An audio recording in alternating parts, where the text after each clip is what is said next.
जय गजानन. नमस्कार. आज आपण श्री हनुमान जन्मकथा ही थोडीशी याचा अभ्यास करणार आहोत. आपल्याला माहिती आहे की मी जन्मकथा यासाठी वापरलेला आहे की हनुमान हे चिरंजीवी आहेत. सप्त चिरंजीवांपैकी ते एक आहेत आणि त्यामुळे ते आजही या पृथ्वी तलावरती ते कुठेतरी आहेत. फक्त आपल्याला त्यांना बघण्याची दृष्टी ही प्राप्त झाली नाही आहे. आणि सर्व जन्मांसातील सर्व सनातनी जेवढे आहेत त्या सर्वांचे आराध्य ते म्हणजे भगवान श्रीराम यांचं व्यक्तित्व आणि कर्तृत्व हे ज्यांच्याशिवाय अपूर्ण आहे ना, ते म्हणजे प्रभू असलेले हनुमान. आणि म्हणून अशी एक लोकोक्ती आहे की दुनिया चले न श्री राम के बिना, दुनिया चले न श्री राम के बिना, राम जी चले न हनुमान के बिना, राम जी चले न हनुमान के बिना. आपल्याला माहिती आहे की महर्षी वाल्मिकी प्रणित श्रीमद वाल्मिकी रामायण, गोस्वामी तुलसीदासद्वारा रचित रामचरित्र मानस आणि हनुमान चालीसा यांचं जेव्हा आपण विस्तृत अशा प्रकारचा आपण अभ्यास करतो तेव्हा एका निर्णयावरती आपण येतो की या सर्व यांमध्ये हनुमानाचं जे चरित्र आहे, त्याचप्रमाणे त्यांची असलेली कार्यकुशलता, ज्ञानसंपन्नता ती इतकी आहे की ती वृत्ती जी आहे ना, ती वानर या शब्दाला किंचितही ती प्रतीत होत नाही. आणि म्हणून आपण या शब्दाचा आता इथे श्रद्धापूर्वक अभ्यास करणार आहे. वानर म्हणजे नेमकी काय? वा अधिक नर म्हणजे वनात राहणारा मनुष्य, त्याला वानर असं म्हटलेलं आहे. आणि वानर ही जी आहे ही संस्कृती आहे. वानर ही काय? ही संस्कृती आहे. आणि त्याचप्रमाणे या वानरातील सर्व श्रेष्ठ म्हणजे आहेत तर ते श्री हनुमानजी हे आहेत. आपल्याला माहिती आहे की वाल्मिकी रामायणामध्ये मर्दा पुरुषोत्तम भगवान श्रीराम यांचं चरित्र जेव्हा आपण अभ्यास करतो तेव्हा महावीर हनुमानाशिवाय, त्यांचं स्मरण केल्याशिवाय मात्र यांचं चरित्र हे पूर्ण होऊ शकत नाही. आणि म्हणून रामदूत अतुलित बलधामा, अंजनी पुत्र पवनसुत धामा असं म्हणलेलं आहे. अंजनी पुत्र पवनसुत नामा म्हणजे या सर्व शब्दांचा आपण जेव्हा अर्थ बघतो तेव्हा आपल्या एक गोष्ट लक्षात येते की वानर ही एक राष्ट्र आणि ही एक संस्कृती होती. याचा अभ्यास आपल्याला करता येईल. आपण वेगळ्या अर्थानं आज त्याचा अभ्यास करणार. हनुमान चरित्राचा एक थोडासा वेगळा अर्थानं अभ्यास व्हावा याचा मी प्रयत्न करत आहे. आपल्याला माहिती आहे की वर्तमान परिस्थितीमध्ये आंध्र प्रदेश, कर्नाटक, तामिळनाडू, महाराष्ट्र आणि मध्य प्रदेश यांचा काही भाग आणि त्याचप्रमाणे असम, मलेशिया, इंडोनेशिया, जावा, सुमात्रा इत्यादी देशांमध्ये एक वानर राष्ट्र हे त्यावेळेस विस्तृत अशा प्रकारचं हे परिपूर्ण आणि संपन्न अशा प्रकारचं होतं. भारतातसुद्धा दंडकारण्य नावाचं जे क्षेत्र आहे त्यातसुद्धा वानर ही जाती होती आणि त्यामध्ये राजा हा वानर होता. आजही कर्नाटकात जेव्हा आपण हंपी इथे, ज्याला आपण जिल्हा बेल्लारी म्हणतो, तिथे ऋषमुख पर्वत नावाचा एक पर्वत आहे आणि नेमकी याच पर्वतावर प्रभू श्रीराम, सुग्रीव सेनापती म्हणजे सुग्रीवाचा असलेला सेनापती हनुमान यांची भेट झाली. आणि त्यानंतर पुढे हनुमानाच्या माध्यमातून भगवान श्रीराम आणि सुग्रीव यांची अतूट मैत्री झाली. आपल्याला माहिती आहे की वृक्षराज यांचा ज्येष्ठ पुत्र किष्किंधाचा यशस्वी असलेला सम्राट जो वाली होता तो मल्लयुद्धामध्ये अत्यंत पारंगत होता. आणि त्याच वेळेस तिकडे असुर राष्ट्रामध्ये यानं या रावणाशी संधी केलेली होती. नवे यानं रावणाला सुद्धा पराजित केलेलं होतं. आणि तो जो वाली होता त्या वालीचा सेनापती हा श्री हनुमान होते. आणि याचाच एक छोटा भाऊ जो होता त्याचं नाव तो सुग्रीव. आणि सुग्रीव जे होता हा वालीला सोडून पुढे ऋषमुख पर्वतावरती तो राहायला आला. आणि मग सुग्रीवाची जी पत्नी होती रुमा, आपल्याला तो इतिहास माहिती आहे की दुर्भाग्यपूर्ण पद्धतीनं कशा प्रकारचा त्यानं ते दुर्वर्तन केलं हे आपल्याला सर्व माहिती आहे. आणि त्यानंतर मग पुढे वाली राज्याचं जे क्षेत्र होतं ते रतनपूर आणि महेंद्रपूर या प्रकारचे छोटे छोटे मांडलिक ते राज्य होते. याचं सुंदर वर्णन श्री रामायणामध्ये मोठं छान आलेलं आहे. आणि त्याचप्रमाणे आता थोडासा आपण वानरांचा आणि आर्यांचा थोडासा आपण अभ्यास करणार आहोत. आणि जेव्हा आपण रामायणाच्या संदर्भात आपण जेव्हा विविध ग्रंथांचा आपण अभ्यास करतो तेव्हा असं आपल्या लक्षात येतं की श्रीराम यांची जी वनवासातील जे एक त्यांचा वास होता ती साधारण गोष्ट नव्हती, दुर्घटना नव्हती, तर ऋषीमुनींद्वारे ती सुविचारित अशा प्रकारची ती एक गुप्त योजना होती की ज्यामध्ये सगळ्यात जास्त महत्त्वपूर्ण भूमिका जी होती ती महाराणी कैकेयीची होती.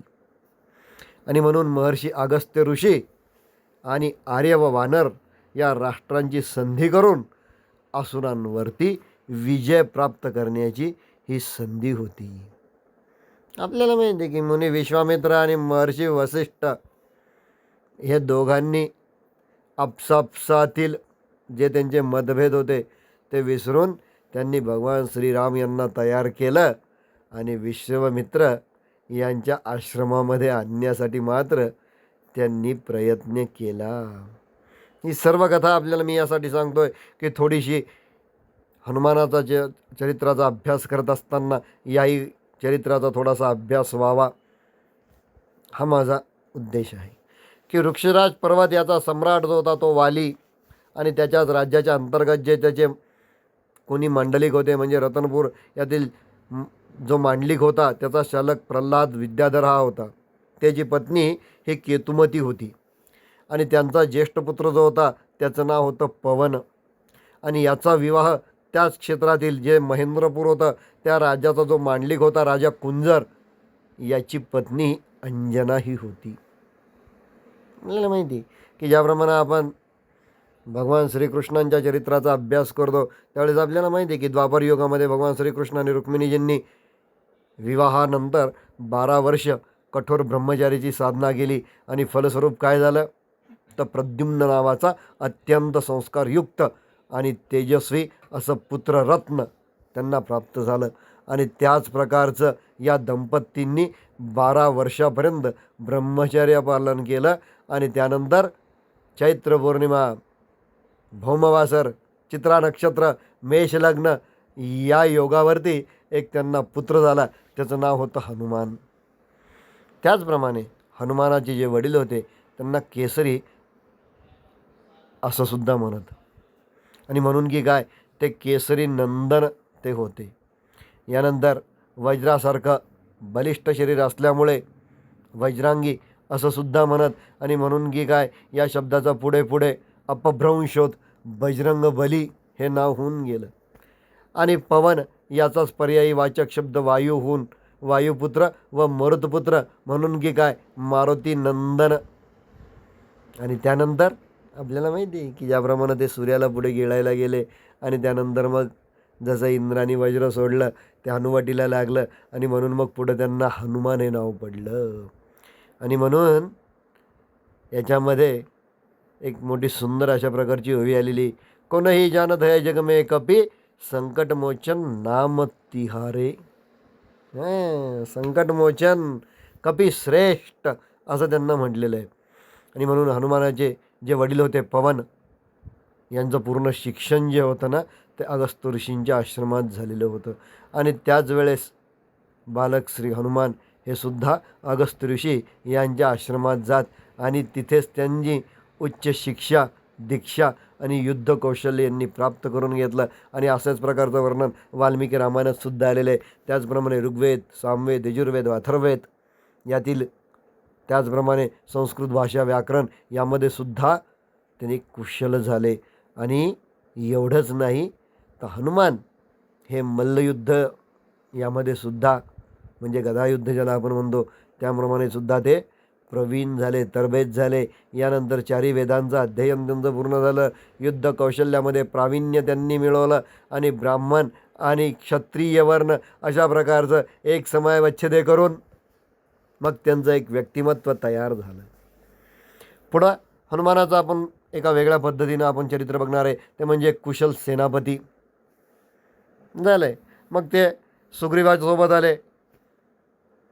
वालीचा सेनापती ते झालेले होते, पण वालीचं वागणं त्यांना पटलं नाही. मग त्यानंतर ते सुग्रीवाचे सेनापती म्हणून झाले. आणि नेमकी त्याच वेळेस त्या ऋषिमुख पर्वतावरती आपल्याला माहिती आहे ती थोडीशी, जर आपण ही कथा बघायला गेलो तर आपल्याला ते कळून येईल. आणि विशेष करून हे हनुमानाचं चरित्र जर थोडक्यात सांगायचं झालं तर माता सीता यांचा शोध घेणं, लंकेत जाऊन लंकेचं दहन करणं, लक्ष्मणासाठी संजीवनी बुटी आणणं, रावणाचा वध करणं, अनेक कठोर कठोर परिश्रमामधून फक्त सहाय्य केलं ते भगवान श्रीराम यांना.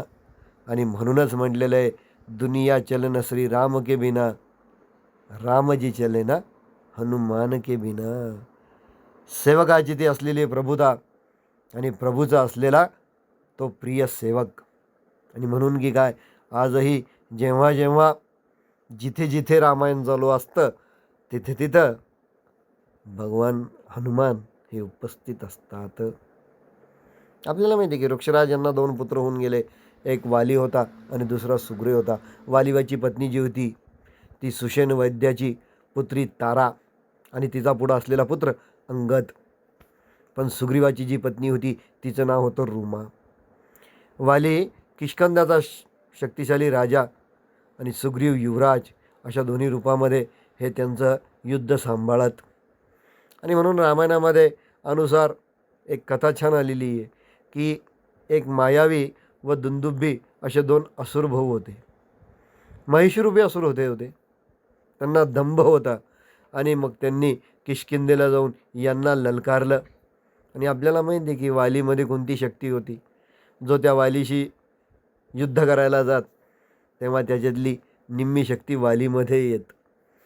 आणि मग त्या दुंदुभीने मायावी द्वाराने अशा पद्धतीने त्याच्यासोबत युद्ध केलं. आणि मग सुग्रीवसुद्धा उभा राहिला. आणि मग हे दोघंजणं हे करता करता एका गुहेमध्ये गेले. अनेक दिवसांपर्यंत यांचं युद्ध चाललं. आणि मग शेवटी असं समजण्यात आलं की सुग्रीवाने वालीला तो मृत झाला. आणि म्हणून एक मोठी अशा प्रकारची विशाल शिला जी होती, एक जो पाषाण होता तो तिथं लावून दिला. आणि काही दिवस प्रतीक्षा केल्यानंतर शेवटी सुग्रीवाला नंतर राज्याभिषेक करून घेतला झालं. आणि मग या गुहेमध्ये तो मायावी जो होता हे याला बघून त्याचा वध त्याने गेला. आणि नंतर मग तो सुग्रीव पुन्हा एकदा त्याच्या राज्यात आला. आणि आल्यानंतर त्यानं जसं बघितलं की हा आता तिथे एवढंच नाही तर त्याची संपत्ती आणि त्याची स्त्री ही सुद्धा आता वालीची झालेली होती. आणि म्हणून की काय, मग त्यानं त्याला युद्धामध्ये पुकारलं. हा सगळा इतिहास आपल्याला माहिती आहे कशा प्रकारचा झालेला आहे. त्यानंतर येतो, मी फक्त थोडं आपल्याला यामध्ये ज्ञान देतो आहे. आणि त्यानंतर सुग्रीव आणि श्रीराम यांचं ऋषिमुख पर्वतावरती भेट, की महाशक्तिशाली वाली आणि रावण यांचा संधी करण्याचं कारण वानर राष्ट्र जे होतं त्यामध्ये विद्रोह उत्पन्न झालेला होता. आणि मायावी नावाचा जो राक्षस होता त्याचा वध झाल्यानंतर सुग्रीवाला राज्य सांभाळण्याची जबाबदारी आली. पण क्रोधवश वालीनं सुग्रीवाकडून ते राज्य बळकावून घेतलं. आणि मग दोघांमध्ये युद्ध झालं. आणि कशा प्रकारचा नंतर मग भगवान श्रीरामांनी त्याचा वध केला वालीचा, हे आपल्याला माहिती आहे. आणि मग नंतर भगवान श्रीरामाची आणि सुग्रीवाची मैत्री ही आपल्याला माहिती आहे. आणि मग ऋषिमुख पर्वत आणि किष्किंधा नगरी हे अंतर अत्यंत दूर होतं. आणि या अंतरात मध्ये जात असताना दंडकारण्य नावाचं वन लागतं. तिथे भगवान श्रीराम, पत्नी सीता आणि भाऊ लक्ष्मण हे पंचवटीत हे तिथे राहत होते. आणि वनात राहत असताना अनेक राक्षसांचा वध करायचीच यांची योजना असल्याकारणाने हे तिथं राहायला लागले. पण शेवटी रावणानं काय केलं, सीताहरण केलं. ही कथा मोठी छान आहे. मी माझ्या पुराणात अनेकदा ही कथा सांगितलेली आहे. जेव्हा मंदोदरीनं त्यांना विचारलं रावणाला की म्हणे मग तुम्ही जर रामाचा वेश घेतला होता म्हणे तिथं, ते एका ब्राह्मणाचा जेव्हा तुम्ही वेश घेतला होता म्हणे, मग तेव्हाच तर म्हणे नाही नाही म्हणे, माझ्या मुखातून एक वाक्य निघालं होतं, आई भिक्षा वाढ. आपल्याला माहिती आहे रावण हा जरी राक्षस असला तरी तो एक अत्यंत श्रेष्ठ अशा प्रकारचा तो विद्वान होता. रावण किती मोठा महान शिवभक्त होता. आणि त्याचप्रमाणे रावण संहिता नावाची एक संहिता जी ज्योतिषशास्त्रामध्ये अत्यंत उपयोगी आहे, हे सुद्धा आपल्याला माहिती आहे. आणि म्हणून मग नंतर मंदोदरीला रावणानं असं सांगितलं की पहिला शब्द माझा चुकला, माझ्या मुखातून निघालं माई भिक्षा वाढा. बस मी तिला माई म्हटलेलं असल्या कारणानं म्हणे सर्व तिथं संपून गेलं. हाही त्यास आपल्याला माहिती. मला फक्त एक एक घटनांचा आपल्याला इथे उल्लेख करून द्यायचा आहे. आणि मग राक्षसराज रावणानं जे होतं ते छलकपटानं मग त्यानं सीतेचं हरण केलं. आणि मग जेव्हा तो विमानात तिला घेऊन जात होता त्याच वेळेस ऋषिमुख पर्वतावर सुग्रीव आणि हनुमान हे दोघं जण त्यांच्या शिबिरात बसलेले होते. आणि आकाशमार्गाने एक महिला ही क्रंदन करते आणि त्या महिलेच्या मुखातून राम आणि लक्ष्मण हा आर्तनाद निघतोय. आणि त्यावेळेस जाता जाता तिनं काही तिचे वस्त्र आणि आभूषणं जे होते ते तिनं तिथं खाली विमानातनं खाली टाकले. तिला माहीत होतं. पण मग आता हनुमानाची दूरदर्शिता होती की हनुमान जे होते ना हे साधे नव्हते. राजनीती विशारद जो कोणी होता ना ते हनुमान होते. आणि त्याच्या हे लगेच लक्षात आलेलं आहे. आणि म्हणून त्याच वेळेस हनुमानाने तिथे त्यांना विरोध केला असता. पण राक्षसांचा विनाश करायचं हे कार्य आपलं आहे. पण कधी याचा अभ्यास त्यांनी महर्षी अगस्त्यांच्या आश्रमामध्ये केलेला होता. आणि म्हणून की काय त्यावेळेस ते शांत होते. आणि राम आणि लक्ष्मण हे नाव कुठंतरी अंतःकरणात त्यांच्या तेवत होतं. आणि त्यानंतर मग ज्यावेळेस भगवान श्रीराम आणि लक्ष्मण हे माता सीतेच्या शोधामध्ये त्या ऋषिमुख पर्वतावरती हे फिरत असताना आपल्याला ती कथा सर्वांना माहिती आहे की कशा प्रकारचे हनुमान तिथे गेले. एका ब्राह्मणाचं त्यांनी रूप घेतलं आणि त्यांनी जेव्हा हे दोन तेजस्वी मानव पुरुष यांनी जेव्हा त्यांनी बघितले शैल शिखरावरती ते चालत होते, सुग्रीव भयभीत झाला. आणि त्यानं मग त्याच्या सेनापतीला सांगितलं की अरे जा आणि बघ. आणि मग ते मलय पर्वतापर्यंत तोपर्यंत ते चाललेले होते. आणि मग त्या मलय पर्वतावरती हनुमानाने ब्राह्मणाचा वेश घेतला आणि त्या दोघांची परीक्षा घेतली. आणि मग परीक्षा घेतल्यानंतर आपल्याला माहिती आहे की रामचरित मानसमध्ये मोठं सुंदर ते वर्णन आले. को तुम श्यामल गौर शरीरा छत्रीरूप फिरही बनबीरा. हां की हे वीर म्हणे तुम्ही सावळे गौरवर्णाचे आहात, क्षत्रिय आहात म्हणे. कोण आहात म्हणे? ज्याप्रमाणे रामायणामध्ये उल्लेख आहे सूर्य आणि चंद्र याप्रमाणे दोन दिव्य दया आहेत म्हणे. आपण कोण आहात? त्यावेळेस त्यांनी त्यांचं उत्तर दिलं की आम्ही दशरथ पुत्र, मी राम आणि हा माझा छोटा भाऊ लक्ष्मण. आणि एका राक्षसानं म्हणे माझ्या पत्नीचं हरण केलेलं आहे म्हणे. आणि ते असं विचारतात की ब्राह्मण श्रेष्ठा तू त्यांना बघितलं का? त्यास हनुमान हे पटकन त्यांचं रूप परिवर्तन करतात आणि पटकन भगवान श्रीराम यांचे चरण ते धरतात.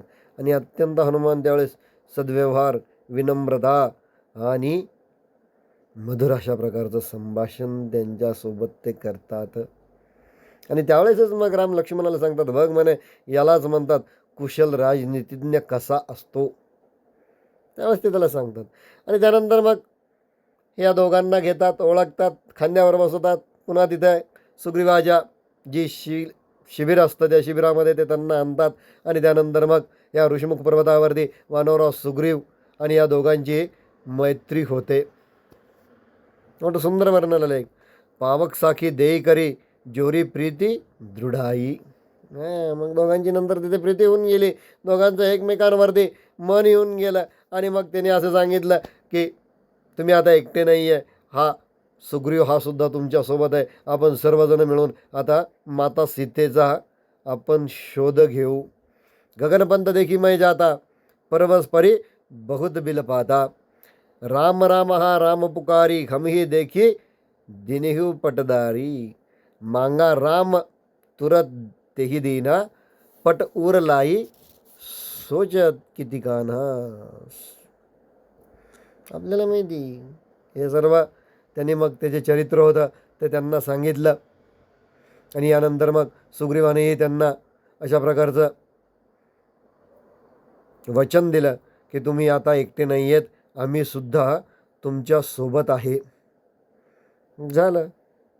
आणि मग त्यानंतर भगवान श्रीराम सुग्रीव हे दोघंजणं एकत्र आले.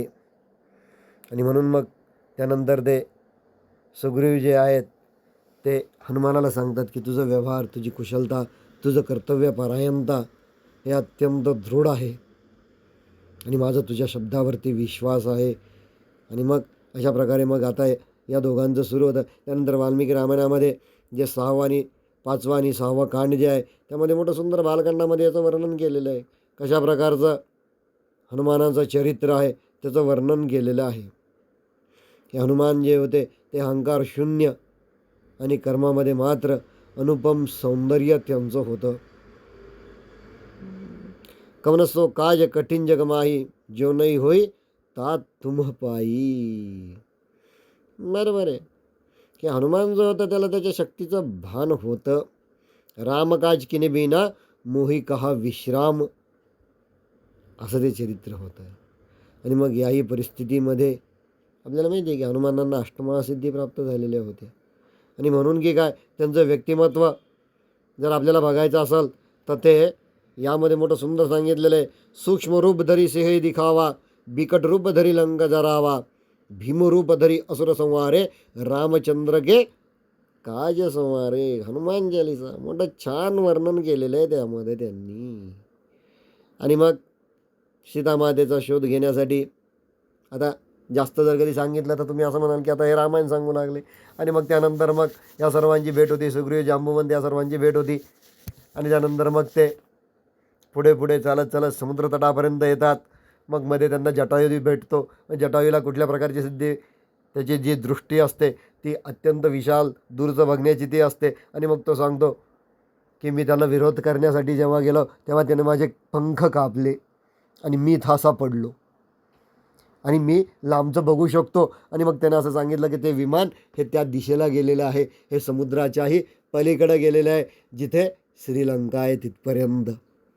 आणि मग त्यानंतर पुन्हा एकदा हे सर्वजण तिथे थांबतात. आणि मग तिथलं थोडं सांगायला गेलं तर अजून वेळ लागेल की मग तिथं भगवान श्रीराम हे शिवलिंग स्थापन करतात. मग आता नेमकी बोलवायचं तर कोणाला बोलवायचं पूजेसाठी? कोणीतरी विद्वान पंडित पाहिजे ना. आणि मग त्यावेळेस महान शिवभक्तामध्ये सगळ्यात पहिल्यांदा गणना कोणाची होत होती तर ती या रावणाची होत होती. आणि मग यांनी असं ठरवलं की आपण आता रावणाला बोलून आणू. पण मग रावण येईल का? मग त्यावेळेस पुन्हा हनुमानाला पाचारण करण्यात आलं. मग हनुमान स्वतः गेले, रावणाला पाचारण केलं. रावण स्वतः आला. बघा, तो सुद्धा रावण होता, तो सुद्धा तिथे आला. आता एकदा पूजेला बसल्यानंतर कर्तव्य काय असतं? यजमानाला त्याच्या मनासारखा वर देणं. आणि त्यानं विचारलं की माग तुला कशासाठी तू ही शिव आराधना करतोय? तेव्हा त्यांनी सांगितलं की मला लंकेवरती आक्रमण करून मला माझी सीता आणायची आहे, पण होईल तर तेवढा मी समेट करण्याचा प्रयत्न करणार आहे. त्यावेळेस आपल्याला माहिती काय कथा होती ती, की भगवान श्रीराम बसलेले, हा ब्राह्मणाच्या रूपात रावण आलेला आहे आणि रावणही त्यांना आशीर्वाद देतोय, विजयी भव. हा राक्षस होता, राक्षस असून सुद्धा किती विद्वान होता, म्हणून त्याला दशानन म्हटलेलं आहे. दशानन या शब्दाचा अर्थही काय? पंचकर्मेंद्रिय आणि पंचज्ञानेंद्रिय हे ज्याचे विकसित झालेले होते तो दशानन. आपल्याला रावणाचं चरित्र नाही, आपल्याला हनुमानाच्या चरित्राचा अभ्यास करायचा आहे. मनोजवम मारुततुल्यवेगम जितेंद्रियम बुद्धिमतां वरिष्ठम वातात्मजं वानरधमुख्यं श्रीरामदूतं शरणं प्रपद्ये. मनोजवम मारुततुल्यवेगम, याच्यावरून आपल्याला हनुमानाचं चरित्र काय हे पूर्ण, त्याचप्रमाणे हे सर्व आपल्याला याचा अभ्यास करायचा आहे. आणि मग आता हनुमान चालीसातला एक श्लोक घेऊया. तुम्हारे मंत्र बिभीषण माना, लंकेश्वर भय सब जग जाना. काय नीती वापरली त्याने की लंकेत जाऊन त्याला आणणं बिभीषणाला आणलं लंकेत जाऊन. काय मनोविज्ञान असेल त्याचं हो. काय मनोविज्ञान असेल, गंभीर चिंतन. मग कशा प्रकारचे ते तिथे गेले आणि कशा प्रकारचं सगळ्यात पहिले त्या लंकेच्या मुख्य द्वारावरती जी लंकिनी नावाची राक्षसिनी होती, आता तिचाही जर थोडासा इतिहास सांगायला गेलं तर जास्त वेळ लागेल. की एक वानर येऊन जेव्हा तुझा वध करेल तेव्हा असं समजायचं की रावणाचा मृत्यू जवळ आला. आणि नेमकी तेच होतं की भगवान हनुमान जे होते ते सीतामाईचा शोध घेण्यासाठी अगोदर तिथे गेले. सगळ्यात पहिले त्या लंकिनीचा वध केला. त्यानंतर त्या वृक्षावरती बसले. मग खाली एक सुंदर स्त्री त्यांना विलाप करताना दिसली आणि त्याच वेळेस हनुमंतांनी ओळखलं की हीच आपली माता सीता आहे. आणि मग त्यांनी काय केलं, बुद्धी वापरली, हळूच अंगठी खाली टाकली आणि नेमकी ती अंगठी जेव्हा मातीनं उचलली, राम हा शब्द जेव्हा तिच्या मुखातून निघाला त्याच वेळेस हनुमंत तिच्या समोर येऊन उभे राहिले. हनुमंताला बघितल्या थोडीशी माता घाबरली, कोण तुम्ही? आणि मग मातेचे चरण धरले, मी प्रभू श्रीराम यांचा सेवक, माझं नाव हनुमान. माते, मी तुझ्या शोधार्थ इथं आलेलो आहे. मला अत्यंत भूक लागलेली आहे. मी इथले काही फल खाऊ शकतो का? तेव्हा मातेने काय सांगितलं, नाही म्हणे, झाडाचे तोडायचे नाही म्हणे, जे खाली पडलेले ते तोडायचे म्हणे. ठीक आहे म्हणे माते, जशी तुझी आज्ञा म्हणे. मग आता झाडाचे तोडायचे नाही याचा अर्थ काय? मग यांनी काय केलं, वृक्ष हलवायला सुरुवात केली. काही वृक्ष मुळासकट त्यांनी उपटून टाकले. जे फळ खाली पडलेले होते ते खायला सुरुवात केली. मग हळूहळू तिथं सैनिक जमायला लागले, पहारेकरी जमायला लागले. मग कशा प्रकारचा त्या पहारेकरांचा वध केला, कशा प्रकारे मग ही गोष्ट रावणापर्यंत गेली आणि कशा प्रकारे मग त्या वानराला पकडून आणलं. त्याच्यातसुद्धा हनुमानाचं असलेलं हे कुशल राजनीतिज्ञ होता हनुमानाला पकडलं आणि त्याची सगळ्या लंकेतून धिंड काढली. पण जाता जाता मात्र हनुमानानं तिथल्या बारीक सारीक गोष्टी जेवढ्या केवढ्या होत्या त्या सगळ्या त्यांनी बघून घेतले की नेमकी कुठं काय काय आहे हे सर्व त्यांनी बघितलं. रावणासमोर आणल्यानंतर मग रावणाने काय सांगितलं की हा वानर आहे म्हणे, यानं अपराध केला आहे म्हणे. मग वानराला सगळ्यात प्रिय काय असतं, शेपटी. लावा म्हणे शेपटीला. मग जसे त्या शेपटीला पेटवायला सुरुवात केली, वाढता आता शेपटीसुद्धा ती मारुतीचीच वाढे भेदेले शून्य मंडळा, हे आपल्याला माहिती आहे.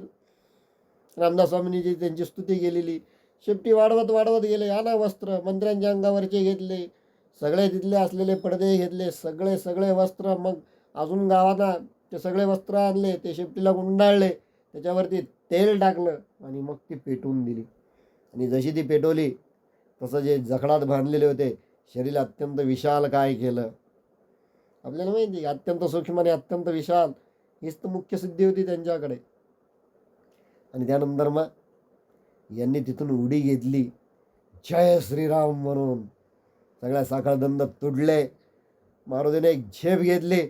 मग या घराहून त्या घरावर, त्या घराहून त्या घरावर, बस दरवाजे पेटव, खिडक्या पेटव, सर्व सर्व सर्व सर्व सर्व सर्व लंकेची ज्याला म्हणता येईल राख रांगोळी केली. आणि त्यानंतर मग हनुमानानं काय केलं, समुद्राच्या तीरी आले आणि समुद्राच्या तीरी येऊन त्या समुद्रामध्ये त्यांनी त्यांची शेपटी जी होती ती त्या पाण्यानं विझवली. पण ती विझवण्याच्या अगोदर समुद्र राजाची प्रार्थना केली. ही गोष्ट लक्षात घ्या. अगोदर समुद्र राजाची प्रार्थना केली की मी शेपटी विझवतोय. ही शेपटी विझवली आणि त्यानंतर मग तिथनं त्यांनी उड्डाण केलं आणि पुन्हा ते भगवान श्रीरामापर्यंत आले. आणि मग त्यांनी सांगितलं की तुम्ही मला ती शोध घेण्यास सांगितलं होतं म्हणे, तिथं सीतामाई आहेत म्हणे आणि मी ती लंका अक्षरशः मी ती जाळून टाकली म्हणे सर्व. आणि रामाने जेव्हा तो पराक्रम बघितला काय धन्यता वाटली असेल. आणि मग त्यानंतर मग सेतू बांधण्याचं काम सुरू झालं. आता ही कथा सांगायला लागल्यावर पुन्हा वेळ जाईल. रामसेतू बांधण्यात आला. आजही गुगलवरती जर कधी आपण रामसेतू टाकला तर आपल्याला रामसेतू दिसतोय. रामानं दगड टाकला, रामानं शिळा टाकली, पण काय झालं, ती बुडाली. पण त्या शिळेवरती जेव्हा हनुमानानं राम हे नाव लिहून ती शिळा जेव्हा पाण्यात टाकली तेव्हा ती तरंगली. हे सामर्थ्य रामाचं आहे. थोडंसं विषयांतर करून मी रामाच्या बाबतीत अजून एक सांगतो. यः कंठधारयतस्य करस्त सर्वसिद्धया. रामाचं नाव जेव्हा कंठात असतं त्या भगवान शिवानी सुद्धा समुद्र मंथनाच्या वेळेस जेव्हा हलाहल निघालं ते कोणी घ्यायला तयार नव्हतं. सर्वांनी भगवान शिवाची आराधना केली. भगवान शिवानी फक्त रामाचं नाव घेऊन ते हलाहल कंठात धारण केलं. त्यावेळेस राम नाम मुखात असल्यामुळे काही झालं का भगवान शिवाला? नाही झालं. काय? हे सामर्थ्य रामाचं आहे. हे सामर्थ्य रामाचं आहे. म्हणजे जो रामाला भसतो मग तो हनुमान किती सामर्थ्यशाली असला. आणि मग त्यानंतर रामसेतू पूर्ण झाला. ही सर्व मंडळी मग पुढचा इतिहास आपल्याला आपण रामायणामध्ये बघितलेला. आणि त्यानंतर मग शेवटचाच एक जो प्रसंग मोठा सुंदर असा एक प्रसंग आहे की ज्यावेळेस हे सर्वजण निघाले. आल्यानंतर त्या पुष्पक विमानातून हे जेव्हा अयोध्येला आले सर्वांना आवडत्या वस्तू देण्यात आल्या. आणि मग एक दिवस रामानं सुद्धा सीतामाईला विचारलं. नेमकी सीतामाई तेव्हा शृंगार करत होत्या. म्हणे माते तुला काय आवडतं? म्हणे मला कुंकू लावणं आवडतं म्हणे. यांनी सुद्धा सगळ्या अंगाला सिंदूर फासून घेतलं. म्हणजे माते तुला आवडतं ना म्हणे, म्हणून मी हे केलं. मातेला सुद्धा काय वाटलं असेल तेव्हा. आणि मग त्यानंतर आपल्याला माहिती की प्रत्येकाला आता राम विजयी झालेले असल्या कारणाने मग आता प्रत्येकाला काहीतरी देण्याची वेळ आली. आणि मग एक एक मोती, मग हनुमानाला मोतीची माळ दिली. हनुमान एक एक मोती भागायचं फेकून द्यायचे, एक एक मोती भागायचे फेकून द्यायचे. मग तेव्हा इतर सरदारांनी जेव्हा विचारलं की अरे हा काय तू करतोयस म्हणे, असा काय तू पराक्रम करतोयस म्हणे, एक एक एक एक एक एक तू फेकून देतोयस म्हणे. नाही म्हणे, याच्यामध्ये श्रीराम नाही आहेत म्हणे. म्हणे मग तुझ्यात तरी आहे का? आणि मग त्याच वेळेस मारुतीनं स्वतःची छाती म्हणून दाखवली. तेव्हा सर्वांना तिथं रामाचं आणि सीतेचं दर्शन झालं. अशा प्रकारचं चरित्र हनुमंताचं होतं. त्यानंतरचा पुढचा जो अध्याय येतो की सीतामाईवरती आपल्याला माहिती आहे की राम आणि लक्ष्मण हे रात्री वेषांतर करून जेव्हा नगरामध्ये फिरत तेव्हा एका परिटाच्या घरातून आवाज ऐकू आला. काय आवाज ऐकू आला? की मी काही राम आहे का म्हणे. 14 वर्ष ती स्त्री दुसऱ्याच्या घरी असताना. आता मला एक सांगा, हा तर खरा माझ्या पुराणाचा मुख्य विषय असल्या कारणाने मी ही माहिती आपल्यास देऊ इच्छितो की ज्यावेळेस राम, सीता आणि लक्ष्मण हे जेव्हा वनात गेलेले होते आणि त्याच वेळेस हिला जेव्हा ते एक सुवर्ण मृग दिसलं सीतेला, आणि जेव्हा तिनं या रामाला त्याच्या पाठीमागे पाठवलं त्याच्या अगोदर तिनं अग्निदिव्य केलेलं होतं. ही कथा श्री व्यंकटेश विजयमध्ये सुद्धा मोठी छान आलेली आहे. याचाही आपण तिथे अभ्यास करू शकता कशा प्रकारची ती कथा लिहिली आहे. आणि मग त्यानंतर भगवान श्रीराम आल्यानंतर मग आता एक मोठा प्रश्न आहे, भगवान श्रीरामाने सीतेचा त्याग केला की सीतेनं रामाचा त्याग केला? विचार करण्यासारखी गोष्ट. सीतेनं त्याग केला, रामाने नाही केला. रामाने गोष्ट जेव्हा सीतेला सांगितली तेव्हा सीतेनं रामाचा त्याग केला. आणि त्यानंतर मग सीता पुढं वनात निघून गेली. त्यावेळेस ती खरं तर गर्भवती होती. आणि त्यानंतरचा पुढचा इतिहासही आपल्याला माहिती. मला जास्त आपल्याला सांगायचं नाही आहे. मला फक्त या हनुमान चरित्रातून एकच सांगायचं आहे की माझे पूर्णवादाचार्य, माझे सद्गुरुना डॉक्टर रामचंद्र महाराज पारनेरकर यांनी जो संघर्ष ग्रंथ लिहिला त्या ग्रंथामध्ये एक मोठं सुंदर वाक्य आहे, राम आणि रावण युद्धामध्ये अनेक वानरं ही मारल्या गेली. फक्त एकटाच हात जोडून उभा होता, त्याचं नाव हनुमंत होतं. त्या हनुमंताला चिरंजीवी होण्याचं वरदान मिळालं नव्हतं. आणि ती कथा या रामायणाच्या शेवटची आपल्याला माहिती आहे की त्या यमाची सुद्धा हिंमत हनुमंत तिथं असताना होत नव्हती.